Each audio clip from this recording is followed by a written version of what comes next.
reacționăm la 5 cele mai creepy desene făcute de copii mici. Vom începe cu locul 5, fraților, care, după cum puteți vedea, s-a întâmplat în mai 2021. Hai să vedem. In May of 2021, a 21-year-old woman named Angelica and her boyfriend had just adopted a new kitten. Ok, deși că în data asta o fata asta de aici pe nume Angelica și gagicul ei a adoptat o nouă pisicuță. Ok. Ok, și pisicuța era așa mai jucăușă, fraților, îi plăcea să se ascundă prin casă. On occasion, after the kitten had hidden again, they started searching for her and stumbled on something that unnerved them. Hopa, și fiți atenți, fraților, că pisicuța iară s-a pierdut prin casă și ăștia au început să o caute. Și probabil când au căutat pisicuța, au găsit desenele creepy. And they took to social media to share their experience. Ok. In their search for the kitten, they looked behind their couch, but she wasn't there. S-au uitat după canapea, însă nu era acolo. They then decided to search the kitchen. And this is where they made a strange discovery. Și după s-au uitat să vadă care-i treaba în bucătărie și acolo au făcut o descoperire șocantă. Under one of the kitchen cabinets next to their stove, they noticed a hole that shouldn't have been there. Ok, și acolo, fraților, sub ceva dulap din bucătărie, au descoperit această gaură care nu trebuia să fie acolo. In the video, Angelica places her hand next to the Uitați-vă, hole for asta e size gaura pe comparison, bune. revealing that it's only a few inches high. Ah, și uitați-vă cât de micuță e. They decided to investigate further. Au investigat and pe to their acolo. horror, they found a crude children's drawing inside the hole. Și-au văzut asta! Bro, au văzut un desen făcut de un copil, what? Mamă, nu mă așteptau la asta. Ce e aia? Mamă, uitați-vă, ce e aia, bro? Oh my god. To move away from the house and never go back. Mamă, și foarte mulți. Bă, da, ei aveau copii. Gen, ei aveau copii. Că se vede că e un desen făcut de un copil, dar gen, ei aveau copii, că nu s-o precizat. Poate n-aveau, fraților. Mamă, li s-o zis pe online să plece, Doamne, iartă-mă, din casa aia și să nu se mai întoarcă niciodată. The drawing shows what seems to be a hangman-style stick figure. Ai, da, este un hangman, o spânzurătoare. But they were at a loss as to what it was actually meant to depict. Dar nu înțeleg, fraților, e prea ciudat. She did an internet search and says the closest thing she could ever find that resembled the artwork was a set of runes, but she couldn't find any that matched the drawings exactly. Ok, a căutat ceva pe net să vadă dacă se aseamănă ceva ce găsește pe net cu desenul ăsta și nu a găsit nimic, ceva set de rune, dar nimic mai mult. To make matters worse, when they found the hole, the kitten was sitting inside of it. Mamă, și pisicuța era acolo în gaura aia. Și nu voia să iasă de acolo. Și că și se uita, mamă, pisicuța se holba la acest desen, bro. Bro, asta nu-i bine, asta nu poate să fie bine, fraților, poate să fie multe chestii, doar nu bine. Era distrasă. Mamă, și această gaură era conectată cu baia lor. Along with the strange drawing, they found a 7-Eleven cup that seemed to date back to 1993. Bro, și-au găsit, fraților, au găsit un pahar de la 7-Eleven, e ceva magazin din America, din 1993. Bă, cum ar fi, frăților, ca desenul ăla să fie acolo din 1993? There was also a random piece of cardboard that they didn't know what to make of. Mama, au găsit și un carton, bro, din 1993. Comments on the video included people telling the couple to move immediately. Mama, au zis să se mute de acolo, deși ei n-aveau copil, bro. Jokingly said that this was exactly how scary movies start. Mama, așa încep filmele horror, corect. Faci o descoperire din greșeală și zici, nu e nimica. It's not known whether the walls in the attic have been cleaned or painted over since. Fraților, nu se știe ce s-a întâmplat. The room certainly holds a surprise for its next owners. Și că dacă ei cumva n-au luat desenul ăsta, o să se găsească o să fie o surpriză pentru următorii deținători. Că stau în chirie. Locul 4. Number 4. Septembrie 1948. In September of 1948, David Seymour, a co-founder of Magnum Photos, was sent as a special correspondent by UNICEF to report on children who lived in 5 different European countries. Ok, deci băiatul ăsta avea ceva firmă, nu știu ce, de fotografie și s-a dus, fraților, voia să facă un reportaj pentru copii care trăiesc în 5 țări diferite din Europa. După al doilea război mondial. He visited Greece, Austria, Hungary, Italy, and Poland. Deci a vizitat Grecia, Austria, Ungaria, Italia și Polonia. Era tare să viziteze și România. Which was David's home country. Și că și Polonia era locul unde s-a născut și el. While in Poland, he traveled to Otwock and eventually moved on to Warsaw. Ok, și aici s-a dus în Varșovia, nota, nu știu ce. Și a făcut niște poze, vă dați seama. There he happened upon a group of school children that were removing rubble with the use of wheelbarrows. Ok, fraților, și acolo, cât timp era în anumite locuri de-astea istorice unde mai erau și copii în vacanță, în excursie, a dat peste un grup de copii la școală. I-a urmărit.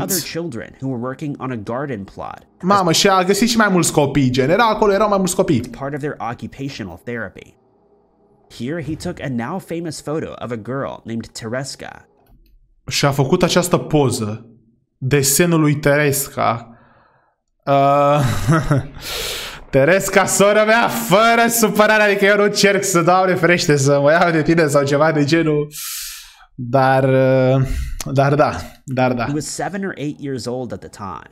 Avea 7 sau 8 ani. The photo shows the girl standing in front of a blackboard that has a task pinned to it, reading "This is home." The children's assignment was to draw a picture of their home. Oh my god, tema. Deci, fraților, efectiv, ei trebuia să cum îi zice, fraților, să deseneze casa lor. Asta era tema. This is home. Asta e casa mea. Și sora mea a desenat asta. And Tereska gave an insight ce să mai zic, ești nebun, n-am ce să mai zic. After living through the events of the war. Bă, fraților, adică are sens. Poate era traumatizată pentru că, a trăit în al doilea război mondial. V-ați prins, adică are sens. Was merely a frantic set of chaotic lines. Da, uitați-vă, fraților, e foarte populară poza asta, cică. Records from the school's history show that Tereska had only attended the school for about a year. Tereska asta a făcut doar un an de școală. Brother and sister-in-law were tracked down and asked to provide details on her life. It would later come to light that her father owned a candy store, and when the family's home was destroyed during the war, they spent 3 weeks trying to reach a village on foot that was located 40 miles away. Oh my god, fraților, și cica au încercat să ia în contact cu familia ei și au explicat că în timpul războiului li s-a distrus casa și au mers nu știu cât 3 săptămâni pe jos ca să găsească nu știu ce sat, adică a avut o experiență nașpa. Probabil de aia. She spent time in a mental asylum. Mamă, și că când avea 20 de ani, deci acolo ce nu mai era copil, a stat la un spital de nebuni. Near Warsaw. Lângă Varșovia, unde încă desena chestii, bro. Horror. She would end up spending the rest of her life in the institution until 1978 when she passed away. Până în 1978 când a murit. Mamă, deci a stat toată viața într-un spital de nebuni, voi vă dați seama, Doamne, fraților, ce nașpa.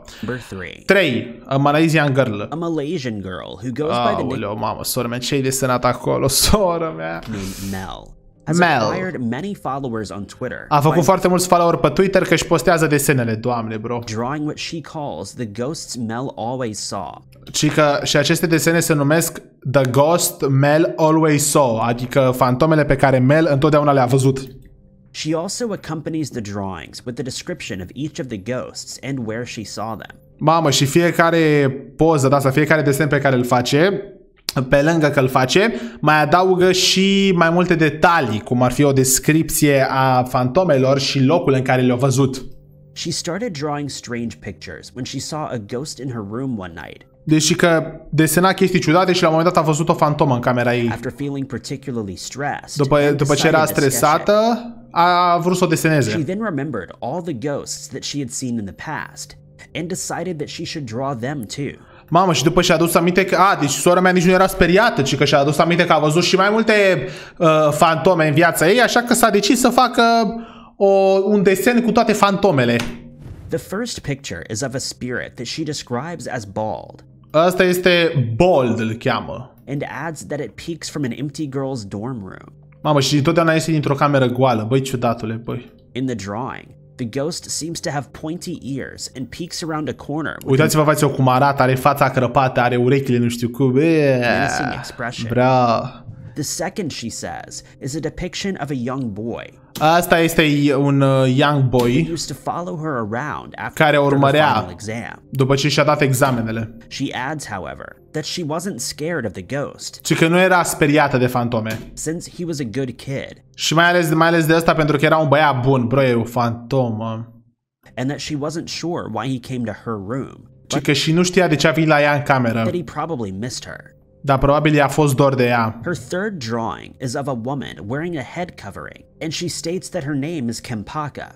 Ok, a treia femeie este o femeie care are părul acoperit și o cheamă Kempaka. She states that the drawing is of the last time she saw her. Asta e ultima dată când a văzut-o. Wearing yellow clothing. Și că purta haine galbene. When her followers asked her who the woman was, she replied that she was her friend, and she's older now. Și când au întrebat-o cine este femeia asta, cum, dă-ne mai multe detalii, a zis că e prietenul meu. E prietena mea, bro. Dar nu arăta atât de creepy, dar faptul că e o fantomă e destul de creepy, zic. Zic și acum, a dat și eu cu părerea. Ok, și astea sunt cele mai horror. Ce-s astea, bro? Două femei, ambele cu părul lung. Prima n-are față și a doua are o față de mai bine nu avea, știi ce zic? Wild hair and what seemed to be fangs protruding from her mouth. She explains that the two ghosts always follow her around. Și că și explică că aceste fantome întotdeauna o urmăreau. Whether it's at her dorm room, at home, or in the streets. Și că fie ori era în cameră, ori era nu știu unde, gen o urmăreau fantomele, fraților. Adding to that, she claims she's also seen a female ghost that flies. Și că a văzut și o fantomă care fugea. She adds that she care zbura. luckily didn't hear any ghostly sounds, but that she woke up feeling ill with a fever the following day. Ok, deși că nu prea auzi sunete de fantome, dar na, se simțea rău. Her drawings have since gone viral and și au fost virale desenele, vă dați seama, fraților. With her followers often asking whether she can really see the spirits. Doamne ferește, bro, Doamne ferește. How she felt when she did see them. Locul 2. Number 2. A realtor named Mary Soroka has shared her experience with creepy children's drawings after she entered a house that had been standing empty for some time. Ok, deși casa s-a dus la o casă unde erau foarte multe desene de astea creepy și casa a fost goală pentru ceva timp. She describes what she found there as the creepiest thing she has ever come across. Și că și acolo a găsit cea mai horror chestie pe care a găsit-o cât timp își făcea jobul. In a video that Mary shared on TikTok, bro, she explains that they had recently found the house and decided to check out the attic. Ia uitați-vă ce era pe pereți. They pulled down the stairs and found that the attic consisted of a long hexagonal room. Uitați-vă în pod, bro, ce era scris. Era scris ceva gen Did I scare you? Te-am speriat. With a patterned carpet and a single window. But it was what they found written and drawn on the room's wall that gave them the fright of their lives. The walls were covered in children's drawings that had been made with crayons. Erau de-astea cu creioane, fraților, au făcute cu creioane astea. Disturbing message reading Did I scare you? Mamă, și avea și mesaje de-astea ciudate gen Te-am speriat.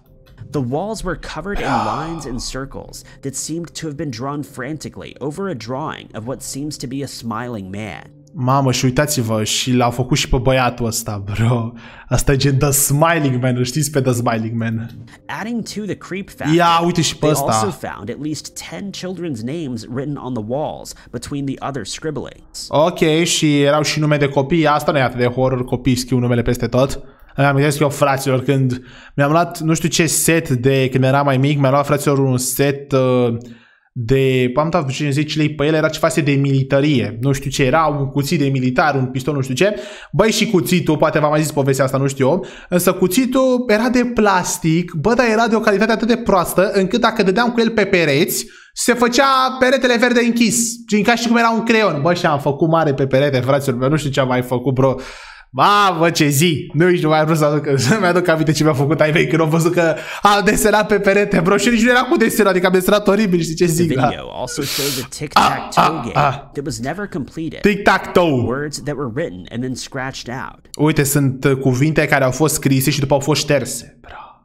Some of the names that were found on the walls include Lucas, Polly, and James. Lucas, Polly, James, nume găsite pe perete. Mary theorizes that there had been many kids that stayed up in the attic. Mary spune că au fost foarte mulți copii care au stat în acest pod. And since the drawings are dated to 2001, They would be grown now, and she wonders who they are. Și se gândește cine sunt aceste persoane, pentru că, v-am zis, fraților, locul ăla sta foarte gol și în 2001 au stat aceste persoane, acești copii acolo. Deci acum sunt mari. At the end of the video, she asks if her followers think they could find the children that drew the creepy picture. Și a întrebat dacă se pot găsi oamenii care au făcut aceste creepy picture. And adds that she's sure they have some interesting stories to tell. 100% au niște povești interesante. Locul 1. In 2019, 3 migrant children 3 copii who had imigranți been separated from their families were asked to draw pictures of their experiences while they were being kept at U.S. Customs and Border Patrol detention centers. Ok, fraților, deci fiți atenți, 3 copii imigranți care au fost separați de familiile lor au fost opriți la graniță și li s-a pus să se deseneze 3, toți 3 să își deseneze experiența de viață. And the results have been truly eye-opening. Mamă, și rezultatele au fost nașpa. 3 children, one of whom hails from Guatemala. Unul din Guatemala, the country of origin is unknown. La altul nu se știe. We're staying at the Catholic Charities Humanitarian Respite Center in McAllen, Texas, where families are sent after being released from Customs and Border Patrol custody. Ok, stăteau în ceva loc, fraților, unde sunt trimiși oamenii care imigrează în Statele Unite. And it's here that they were asked to draw their și aici i-au pus să deseneze. Upon arrival at the center, the families are given clean clothes to wear, hot meals and showers. Și fraților, când se ajunge acolo, după ce ai intrat în Statele Unite, ți se dau haine curate, poți să-ți faci duș, mâncare caldă. Often they're first for a long time. Și că și în foarte multe cazuri, pentru că știți că oamenii care intră în Statele Unite, gen, dacă vor să imigreze, înseamnă că sunt oameni destul de săraci. Și, vă dați seama, e ceva foarte, foarte bine pentru ei, băieți și fete, că n-au mai avut de mult o masă caldă, n-au mai avut de mult niște haine curate și e foarte bine. They usually don't spend more than 24 hours in the facility. Și că și nu prea stau mai mult de 24 de ore acolo, după încep viața, acolo n-ai așa ceva starter pack. To find their family members or sponsors. Și că și după se duc să-și caute membrii de familie. The pictures all show heavily drawn lines that represent the bars of the cells that they were kept in. Oh my god, uitați-vă ce-o desenat ăsta, deși că ăsta a fost ținut în ceva celulă. Behind the bars are stick figures representing the people that are kept there, covered in foil blankets that are given to the detainees in order to keep them warm. Another showed the toilet facilities, also drawn behind the cage's bars. Mamă, bro, deci fraților, toți au desenat chestiile astea ca și cum erau într-o celulă, deci că ei nu erau într-o celulă. It also shows what appears to be an open cell door with the keypad next to it on the wall. Bro, oare ce semnifică? The third depicts 5 children sitting behind the bars. Uite, 5 copii băgați în închisoare. 3 security guards watching over them. Și cu 3 băști de securitate, bro, pentru 5 copii, 3 oameni de securitate. Dr. Sarah Goza, the incoming president for the American Academy of Pediatrics. Această doamnă, Dr. Sarah Goza, bănesc că a explicat, ia să vedem. Stated that she could tell the children were very tired when they drew the pictures, often seeming expressionless. Deși că copiii erau foarte obosiți când au făcut astea. She added that she was told the 3 children who drew the creepy pictures were 10 and 11 years old, but that she didn't know what their names were.